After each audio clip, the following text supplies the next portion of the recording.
Also wanted to follow up with you on Cliff Harris. Yes, sir. What was your reaction when he came in, kind of introduced himself and said, "I'm going to lock shit down"? What was your initial reaction? Well, I like his moxie, and I think that, and you probably can't have this on camera, so I'll say it the way I won't say it the way I usually say it, but I think to be a good corner, you have to have a short-term memory and big, okay, huevos, okay, and so you really do, because that guy's out there in an island, and every corner is going to get beat. So I like his moxie, I like his swagger. You know,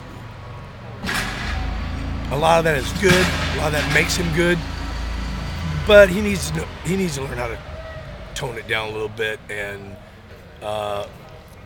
make less focus on himself and just play, and more focus on the we instead of the me.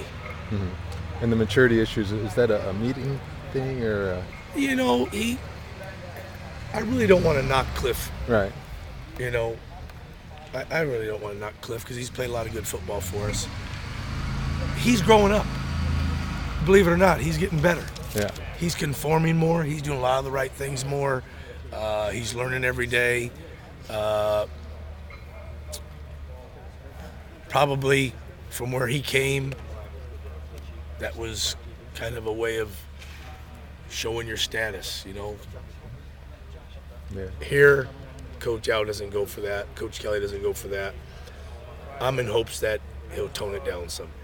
But I do like the first part I said, short-term memory and a lot of courage. Yeah.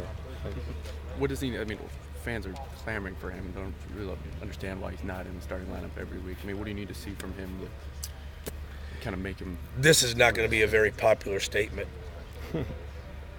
but the fans don't coach. The fans don't sit in our meetings, and the fans don't do what we do every day in trying to mold young men. Sure. There's more to it than just football. Absolutely. And I love our fans, I will say that, and I appreciate their enthusiasm, and I appreciate their support, but this is not an intramural program, and we're trying to win. Yeah. And I believe that we're going to try to play I would think that most people would think we were going to play the best people to try to win the game. I don't think I need to go any further with that. Thanks, Nick. You're welcome.